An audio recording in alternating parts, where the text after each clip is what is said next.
समर्थ. खूप प्रयत्न केले, पण प्रत्येक कामामध्ये, प्रत्येक गोष्टीमध्ये आम्हाला अडचणच येते. अगदी काम होता होता राहून जातं किंवा तोंडात आलेला घाससुद्धा आहे तो सुद्धा निघून जातो. असं प्रत्येकाच्या बाबतीत होत असतं. पण सतत तुमच्या बाबतीत घडत असेल तर तुम्हाला उद्या संकष्टी चतुर्थी आली आहे.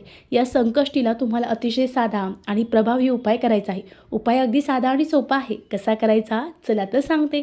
मंडळी, आपल्याला संकष्टी चतुर्थीच्या दिवशी सकाळी लवकर उठायचं आहे, स्नान करायचं आहे.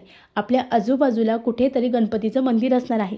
दूर असेल तरी तुम्हाला जाणंच आहे. तुम्हाला काय करायचं तर घरून जाताना काही वस्तू न्यायच्या आहेत.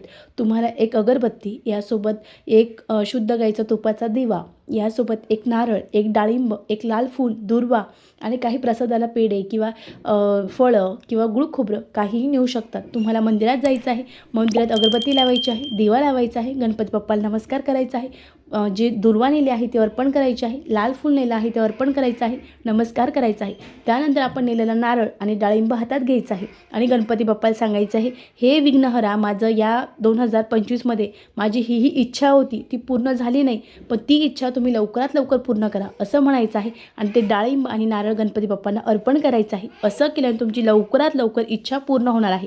जोपर्यंत इच्छा पूर्ण होत नाही तोपर्यंत तुम्हाला हा उपाय कंटिन्यू एक तर 5, 11, 21 चतुर्थी करायचा आहे. अतिशय साधा, अतिशय प्रभावी उपाय आहे.